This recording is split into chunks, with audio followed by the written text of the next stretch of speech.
क्या आप बीजेपी ने अयोध्या या कहें हिंदुत्व और विकास ये तय कर लिया है और यही आपका 2024 का एजेंडा है?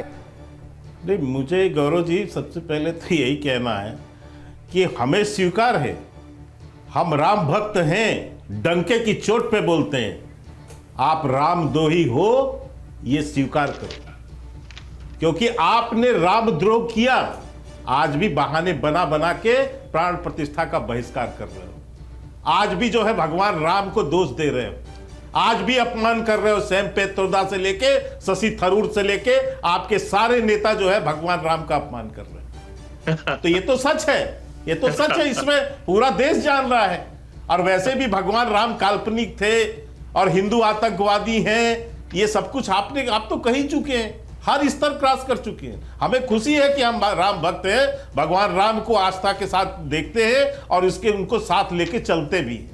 और इसीलिए डंके की चोट पर राम मंदिर का वहां निर्माण हो रहा है। आपकी छाती पे दाल मूंग के हम मंदिर का निर्माण कर रहे हैं, आपके लाख विरोध के बावजूद कर रहे हैं। क्या विरोध नहीं किया? अरे पहले तो विरोध किया, लेकिन उसके बाद जब शिलान्यास हुआ उस दिन भी विरोध कर रहे थे। देश के सारे ज्योतिषी जो है मुहूर्त निकाले और एक कांग्रेस के नेता जो है घूम घूम के गा रहे थे कि साहब ये मुहूर्त गलत है। ये ज्योतिषाचार्य बन गए थे उस समय इनके नेता। जिस समय उसमें वहां पर निर्माण होने लगा, जब उसके लोग सहयोग कर रहे थे। नेता क्या कह रहे थे? सुनिए के शर्मा, कांग्रेस के नेता क्या कह रहे थे आपने बता दिया। मैं तो ये पूछ रहा हूं 2024 हिंदुत्व प्लस विकास एजेंडा तय। वो भी बता, मैं भी वो भी बता। बिल्कुल मैं कह रहा हूं, बिल्कुल विकास भी है और हिंदुत्व भी है, इसमें कोई दो मत नहीं। बिल्कुल है, क्यों नहीं होगा? ठीक है बादल देव, एक मिनट मेरी बात गौरव जी, मुझे बात तो करने दीजिए। इतना बड़ी बड़ी व्याख्या की है अभी अभय जी ने बैठ के। अभी इन्होंने 40 दल और जो है 28 दल गिना रहे थे। 28 दलों को मिला के लोकसभा में कितनी सीटें हैं? 141 सीट। इनके पास जो 28 दल है उनकी लोकसभा में जो है सदस्य जो है 141 है। भारतीय जनता पार्टी इकलौती 303 सीट की पार्टी है, इकलौते हम। क्या तुलना कर रहे हो हमारे और अपने गठबंधन का? और यह भी बता दूं कांग्रेस अभय जी, ठीक है, जाके जोड़ लीजिए। अभी पूरा गौरव जी ने सुनाया है, 18 राज्यों में आपके पास 0 सीट है। 18 राज्यों में खाता नहीं खुला आपका 2019। मैं आ रहा हूं, एक मिनट। 7 राज्य ऐसे हैं जिसमें आपके जवाब देने का मौका दूंगा। देखिए आपके गठबंधन के 3 लोग और बैठे हुए हैं, वो अकेले। मुझे उनके पास जाने दीजिए। अभय जी आपको बोलने का मौका दूंगा, बोलिएगा। मैं रघुनाथ के पास जाता हूँ। 11 प्रांत में मोदी जी का एक भी सांसद नहीं है। 11 प्रांत में पर जमानत जब्त हुई 54 पर, जब महिमा मंडन कर रहे हैं अधिनायकवाद का मोदी जी के अपनी मूर्खता का परिचय दे रहे हो अभय जी, अपनी मूर्खता का परिचय दे रहे हो। 11 मूर्खता का परिचय हम तो जब थे तो अटक से कटक और कश्मीर से कन्याकुमारी गौरव जी सारे प्रांतों में हम थे, पूरे देश में हम थे। मेरी बात जब हम चरम पर थे 6 दशक तक। क्या बात करते हो आप? गौरव जी मुझे बात तो पूरी करने दीजिए। हाँ बात पूरी करिए के शर्मा, जल्दी पूरी करिए। मैं 2019 का रिजल्ट में परिणाम आपको चुनौती के साथ कह रहा हूं, कहेंगे तो मैं दिखा भी दूंगा अभी। और किस किस राज्य में कितनी सीटें कांग्रेस की और कितने भाजपा की। 28 मैंने पहले कहा 18 राज्यों में 0 सीट है, खाता नहीं खोल पाई कांग्रेस। 7 राज्य ऐसे हैं जिसमें 1 और 1.5 सीटें हैं। फिर वही मूर्खता की बात कर रहे हो यार। 11 राज्य में मूर्ख, इसके बावजूद 303 सीट है। बात करते हो भाई, 54 सीटों पर जमानत जब्त। गौरव जी ये क्या है? 10 राज्यों ये क्या बदतमीजी कर रही है? सिर्फ यार 10 राज्यों में डबल सीट पे आप। गौरव जी अभय जी देखिए बारी बारी से बात करते हैं। आपने कई बार उनके बीच में बोल दिया, वो बोल रहे हैं कि मुझे बात पूरी नहीं हुई। एक मिनट अभय जी एक मिनट, अभी की बारी आएगी आपकी। और वो अकेले हैं एनडीए में, वो अकेले हैं यहाँ पे। आपके 3 साथी तो भी बोल नहीं पाए। जल्दी से मुझे बियर में टोक कैसे बोल पाएंगे? के शर्मा जल्दी से अपनी बात पूरी कीजिए, आपको भी बहुत टाइम भैया आपका ये बताओ कहां से आ जाता है? अभय जी अगर सोच के आए बोलने नहीं देंगे तो उस हिसाब से डिबेट कर लेते हैं फिर। और अगर आप जिस हिसाब से डिबेट करते हैं उस हिसाब से डिबेट करेंगे तो आपको चुप रहना चाहिए। अभी दूसरे लोगों की बात पूरी हो जाए फिर आप बोलिएगा। बोलिए के शर्मा, 20 सेकंड पूरी कीजिए अपनी बात। अभय जी प्लीज। देखिए मैं यही कह रहा हूं कि ये ठीक है 11 राज्यों में हमें बता रहे हैं, लेकिन हम जो है 303 सीट की पार्टी है। इनके 18 राज्यों में खाता नहीं खुला। 7 राज्य ऐसे थे जिसमें सिर्फ 1 और 2 सीटें थी, सिर्फ 2 राज्य ऐसे हैं, एक राज्य केरला जहां इनको डबल डिजिट की सीट मिली, इसके अलावा इनको सीट नहीं मिली। तो आज ये अपनी हैसियत खुद की स्थिति देखें, हम तो ठीक है 11 आप बता रहे हो, लेकिन 303 सीट जीते, आप तो कुल 52 सीट पे रह गए। ठीक है, क्या आपकी स्थिति है, क्या बादल देवनाथ है देश के अंदर? ठीक है, के बादल देवनाथ है हमारे साथ टीएमसी का पक्ष रखने के लिए। बादल देवनाथ, ये बताइए कांग्रेस को टीएमसी कितनी सीटें देगी 2024 के लोकसभा चुनाव में, बताइए। बंगाल में नहीं, ऐसा कुछ नहीं है। बंगाल में कुछ कांग्रेस 1-2 कांग्रेस लीडर ने कुछ घोषणा किया 6-7 सीट चाहिए, लेकिन देखिए जो डिस्कस चल रहा है आज जो चैनल में अपना दल में वो खुद का डिमांड कर रहा है कि कौन कितना सीट लड़ सकती है, लेकिन एक मतलब ये नहीं है बंगाल में कांग्रेस का कुछ नहीं है, सबको पता है। 1% भी नहीं है, कोई 2-4 पंचायत है, एक MP है, कोई सांसद MLA विधायक कुछ नहीं है। लेकिन बंगाल में ममता दीदी ठीक कहा, बंगाल में भाजपा के खिलाफ बार बार टीएमसी ने लड़ाई की, ये तो आप सब जानते हैं। लेकिन मुद्दा क्या है? आपका मुद्दा है मंदिर और विकास का मोदी मॉडल, यही तो आपका सिर्फ मॉडल आज का मुद्दा है।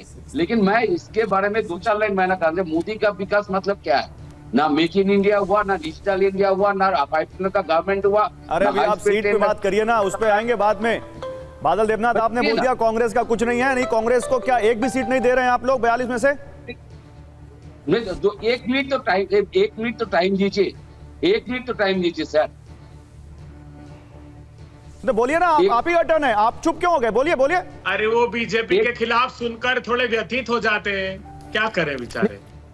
बीच में मत बोलिए, मैं जो बोल रहा हूँ स्मार्ट सिटी का बात किया था, कोई कुछ नहीं हुआ, ना 5 का गवर्नमेंट हुआ, बेटी बचा बेटी पढ़ा बंद है, स्वच्छ भारत अभियान बंद है, सब कुछ बंद है। और देखिए हिंदू ध्रुवीकरण करने का कोशिश धर्म ये तो मानते नहीं है, लोकतंत्र मानते नहीं है। 143 संसद को सस्पेंड किया पार्लियामेंट में, पूरा देश में यही राज है, यही मॉडल है। अरे पूरी राजनीति आप जो बात कर रहे हैं सबको मालूम है, ये अभी आपके सहयोगी अभय दुबे भी बोल रहे हैं, अभी 2 और बोलने वाले। मैं तो पूछ रहा हूं, आपने कहा कांग्रेस का एक आध पंचायत में तो होगा, वरना है नहीं। तो मैं ये बोल रहा हूं बादल देवनाथ, आपने कह दिया कांग्रेस को कितनी सीटें देंगे, 1 या 2 या कुछ भी नहीं। मैं ये पूछ रहा हूं, हाँ या ना, 1 या 2 या कुछ भी नहीं? ये तो डिमांड चल रहा है। अभी तो सीट के लिए इंडिया अलायंस में कोई बैठक नहीं हुआ। हाँ, अब बैठक होने दीजिए। अभी आप बोल रहे थे पता चलेगा, लेकिन अभी मैं कैसे तय करूंगा? ये तो पार्टी का डिसीजन लेगा। कांग्रेस से वहां पर मतलब बैठक तक नहीं हुई इंडिया की, और जेडीयू ने अपना अध्यक्ष बदल लिया। भाई हमारे साथ देखिए, जेडीयू से रंजीत कुमार झा है, रंजीत कुमार झा 17 आपने बांट ली, 17 आरजेडी को दे दी, 1 माले को दे दी। अब कांग्रेस के लिए क्या बचा बिहार में? और अब नीतीश कुमार तो अध्यक्ष भी बन गए आपकी पार्टी के। ये आपको अभी ये आधिकारिक जानकारी कहां से मिली कि 17 हमने रख लिया, 17 जदयू को, आरजेडी को दे दिया, 1 माले को दे दिया? ये इस्तीफे की आधिकारिक जानकारी मिल रही थी रंजीत भाई, वैसे किया जाएगा। मुद्दा ये नहीं है कि कौन कितनी सीटों पे लड़ेगा। मुद्दा यह है कि देश में जो भारतीय जनता पार्टी पिछले 9 सालों में जिन मुद्दों पे आई थी, बेरोजगारी, महंगाई, भ्रष्टाचार, उस पे सरकार ने क्या किया 9 सालों पे, और हम लोग मिल के उस पे भारतीय जनता पार्टी को घेरेंगे। ये जो अभी कह रहे थे राम मंदिर, ये मुद्दा नहीं है। हम सभी लोग राम भक्त हैं, हम सभी लोग राम भगवान की पूजा करते हैं अपने अपने घरों में, और सभी लोग खुश हैं इस बात से कि राम मंदिर बन रहा है। लेकिन इसके साथ भारतीय जनता पार्टी को यह भी जवाब देना चाहिए कि इस देश के युवाओं को रोजगार कब मिलेगा, बेरोजगारी कम कैसे होगी, भ्रष्टाचार जो मुद्दा था वो कम कैसे होगा, और महंगाई कम कैसे होगी। इन मुद्दों पे भी भारतीय जनता पार्टी को जवाब देना चाहिए। तो मुद्दा ये नहीं है कि इंडिया में किस पार्टी को कितनी सीटों पर लड़ना चाहिए। उन्होंने कहा मेरी इतनी सीटें हैं। मुद्दा ये नहीं है कि जेडीयू 17 सीटों पर लड़ेगी या जेडीयू 7 जनता ने आपको तो दिया 303 सीटें, लेकिन उसके बदले आपने जनता को क्या दिया? आप ये भी बताइए। बीजेपी ने 9 साल की आपकी उपलब्धि क्या है? इंडिया की सीटों पर 9 सालों से सत्ता में मुद्दा नहीं है। सुनिए रंजीत भाई, सवाल सुनिए। क्या ये मुद्दा नहीं है कि जेडीयू को 17 सीटें मिलनी चाहिए या 7 सीटें मिलनी चाहिए? क्या ये मुद्दा नहीं है कि कांग्रेस को कितनी सीटें मिलनी चाहिए इंडिया में? मुद्दा देखिए ये मुद्दा नहीं है। मुद्दा ये है कि हम लोग इंडिया गठबंधन के लोग मिलके अगर 1 बाय 1 लड़ेंगे भारतीय जनता पार्टी के सामने, तो भारतीय जनता पार्टी को पूरे देश में शिकस्त देंगे, क्योंकि देश की जनता इनसे उब चुकी है। अच्छा, देश ये की मुद्दा जनता है कि 9 नीतीश सालों में कुमार को सामान प्रधानमंत्री नहीं है, बनना बेरोजगारी चाहिए। का, महंगाई का। हमारा प्रधानमंत्री कैसा हो, नीतीश कुमार बिल्कुल जैसा हो, बनना ये मुद्दा चाहिए। है। और ये भी मुद्दा अब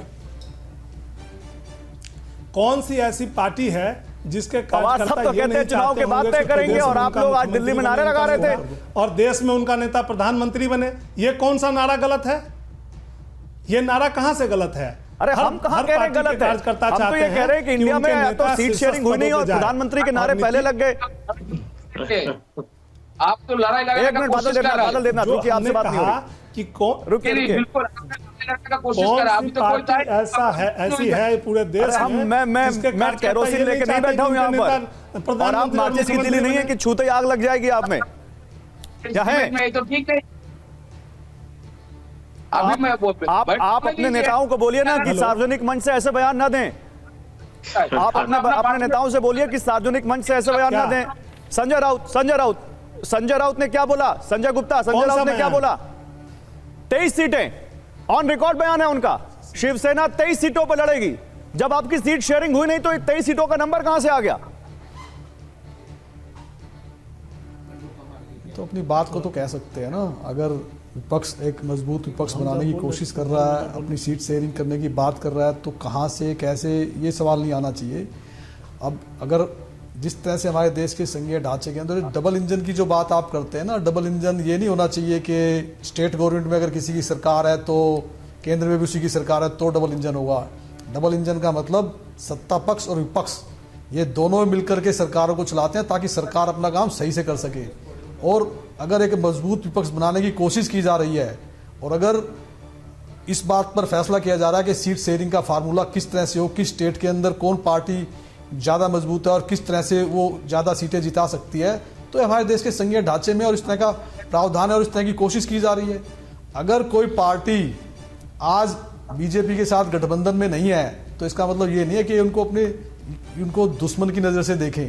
अगर किसी ने अपनी सहमति से आपका साथ हाथ छोड़ दिया है, ऐसे तो और कोई पुराना जो पहले आपका बहुत दूर विरोधी था उन्होंने आज आपका हाथ पकड़ लिया है, तो आप सब बातें भूल करके उसको अपने साथ कर लेते हैं, वो अच्छी बात है। लेकिन अगर किसी ने आपका साथ छोड़ दिया तो आप उसको दुश्मन की नजर से मत देखिए। सभी इसी देश की पॉलिटिकल पार्टियां उन्हें अपने विरोधियों की नजर से देखिए, ना कि दुश्मन पार्टी की तरफ से। अगर एक मजबूत पक्ष बनाने की कोशिश की जा रही है तो बीजेपी को उसको सम्मान की नजर से देखा जाना चाहिए। आज आप दुहाई दे रहे हैं दोस्ती की, आज आप दुहाई दे रहे हैं नैतिकता की, छोड़ के तो आप ही गए उनको।